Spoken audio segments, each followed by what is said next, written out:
How's it going, everybody? I hope all is well. This is my 1992 Ford Ranger.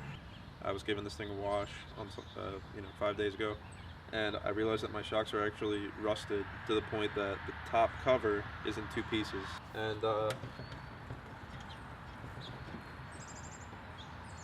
I can easily move it, and there's additional movement after I stop pushing.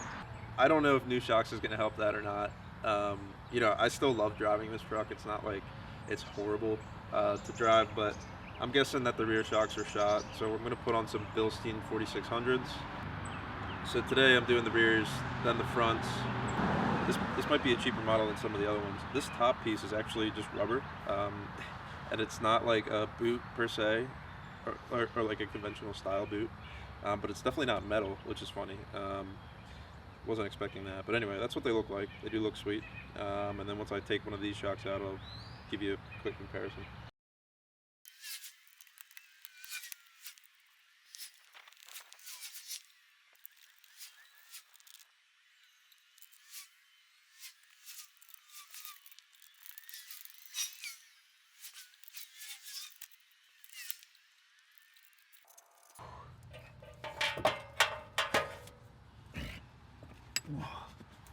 I'd say she was about ready, huh?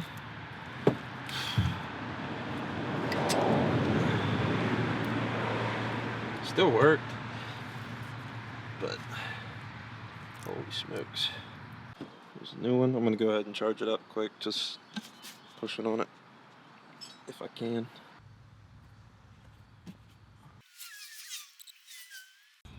Gonna put a little bit of grease on this guy too.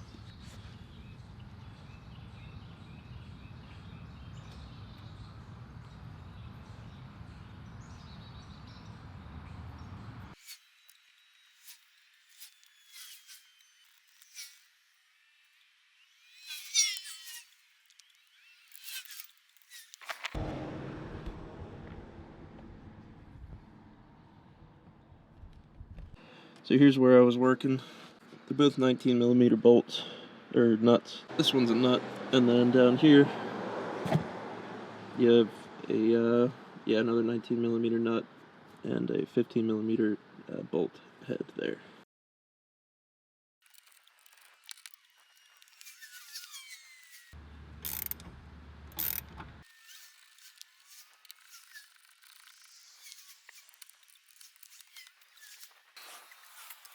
There's the part number and everything. Assembled in Mexico.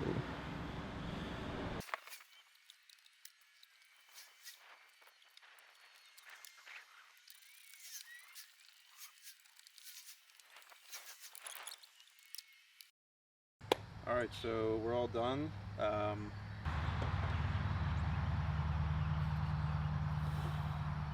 Shockingly, this one was rebounding, despite being just totally rusted apart. So yeah, I know that one shock was totally shot, so I can still, give the truck a shove, but I'm gonna take it for a spin now. Alright, just pulling the truck around, it actually feels better, which is crazy. Yeah, that's crazy. Wow. Yeah, the truck doesn't roll as much through, like if I go a little too fast into a corner, I don't want to say too fast, but to say, like this says 15 miles per hour through a corner is the recommended, and I just did it at 30, and there's not a lot of roll coming from the back of the truck, so this thing's always been fun to drive. Now that it's more planted, it's even better, so I'm stoked. Okay, so I did the rear shocks on my 92 Ranger here. I've seen a huge improvement. Of course, the rear shocks, the one was totally shot and the other one was in really rough shape. And these are Bilsteins, so seeing a big improvement. There's a lot less body roll. But now, today, I'm going to go ahead and do the front shocks. So, here we go.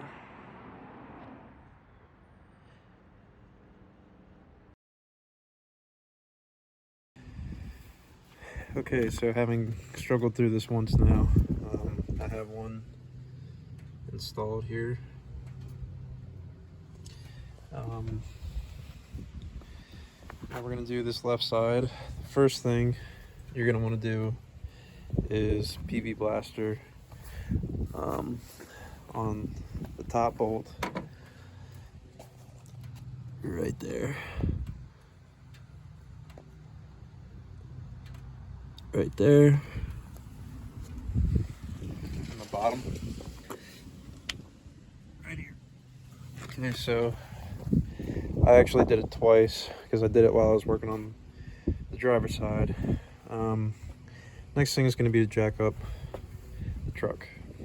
One more thing, it helps a little bit if you turn the wheel to the left, in this case, to get access to that bolt there, that nut and bolt.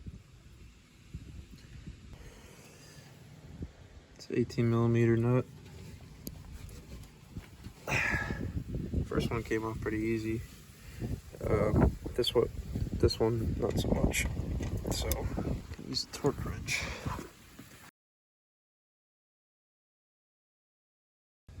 So this is actually probably the toughest part. I'm actually doing everything from right here, just loosening that. And it's gonna take ages, but it's tough to get access from the top. So that's how I'm doing it, just like that. Okay, so it's been a long time, I don't know, 10 minutes, 15 minutes, but there we go, I got the top nut off. We don't need that one anymore. So now I can work on removing the shock and start to pry it out.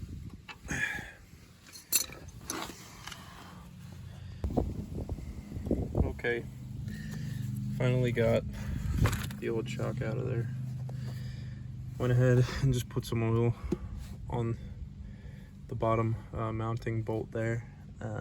Grease is better.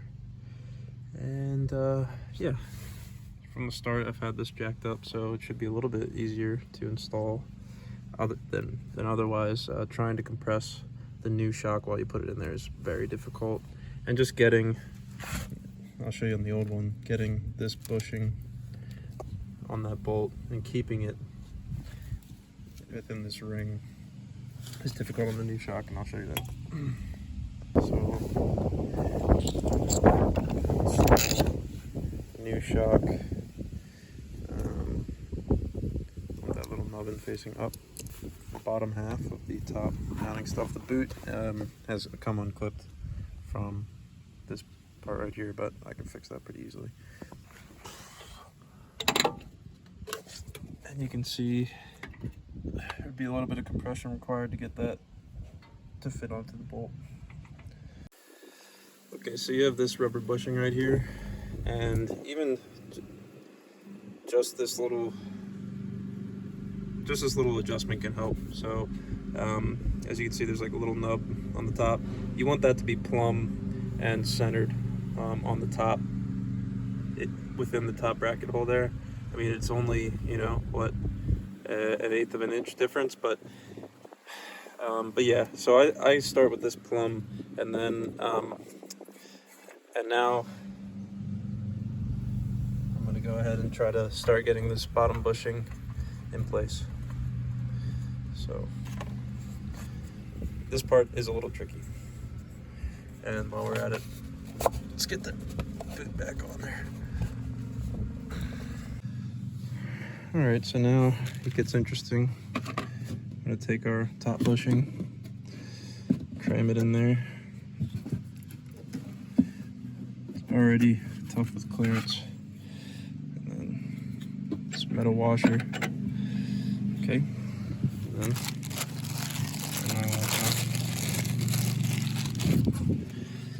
so this guy is going to thread onto the top. My bag is going to blow away from me. Okay, so now what you got is a hex head right here and this nylock nut. And between those two things, you got to tighten this. So the way I'm able to get this done is I have this little ratchet from my Chapman manufacturing toolkit. Okay, and it's actually going to be, we're tightening the nut, so it's going to feel like we're loosening that screw. So I'm going to get that on there.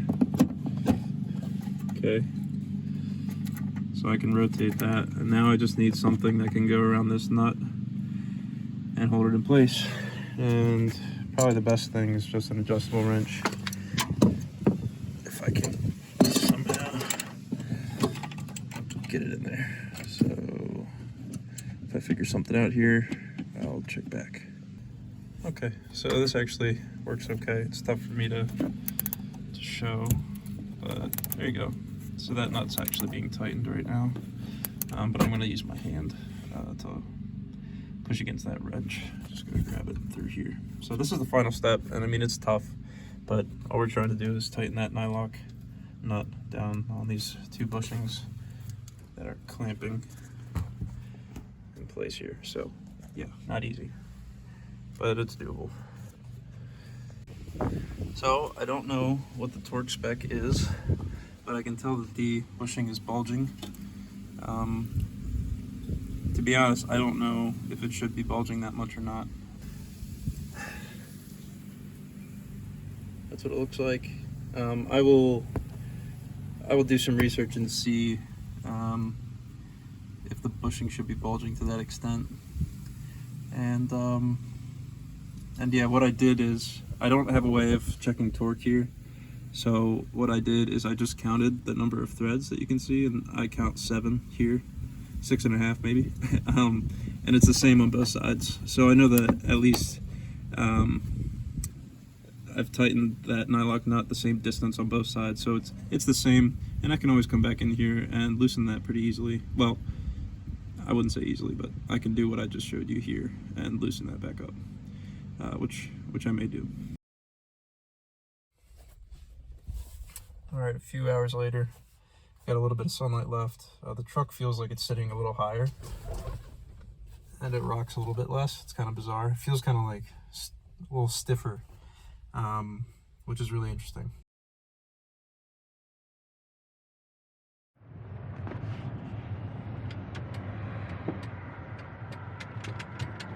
Okay, so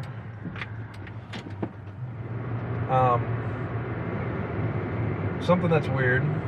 The one shock was pretty well shot in the front, and that actually was providing some steering feel. So I've lost a little bit of steering feel, like on center. Like there's just, which is common with like 90s cars. I do have brand new tires up front, and previously I had Michelin Defenders that were a little bit worn out. So the truck feels weird in general to me. I mean, they are brand new tires. They were just put on today. Okay, so I wanted to take some time to kind of conclude on the Bilstein 4600 shocks for my 1992 Ford Ranger. I'll give it a shove here. This is now with both the rear and front shocks installed.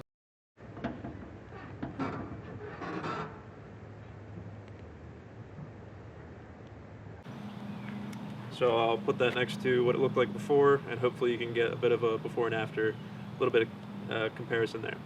In general, the truck feels just more supple on the road. It feels good. The truck's always been fun to drive, and now with it being supple like that, it's a little bit nicer to drive. There is less steering feel in the front, but I do have new tires up front than what I had before. So that could be the reason why there. So tough to, unfortunately, I can't give a totally apples to apples comparison on that front because I had the new tires on before I put the new front shocks on. I notice on a smooth surface the truck rides smoother and it handles potholes much better. No question about that. And also I've done like maybe like 2 minutes of off-roading, just in like a field, basically a grassy field that's, you know, not normally meant to be driven on, and the truck felt more supple there too. So hopefully I can follow up this video with one where I take this thing off road. I would love to do that. So that's the plan. But just wanted to give an update on the current status. This thing is mostly just a whatever you want to call it, road princess. So wanted to give my findings thus far. The other thing is when I'm towing with the trailer, usually I get a lot of oscillation, a lot of bouncing through the truck, and I have much less of that with the trailer on. Usually at around 35 miles per hour, because the trailer doesn't have any dampers on it at all. It's just the spring. It's a very light, minimalist trailer. I don't get that anymore, so it's much nicer to tow with the truck. So that's about it. Hopefully I can follow this up with a little bit of, dirt road usage or like off-road usage. And, it might take a few months till I can do that. So we'll see. And thanks for watching. Have a good one.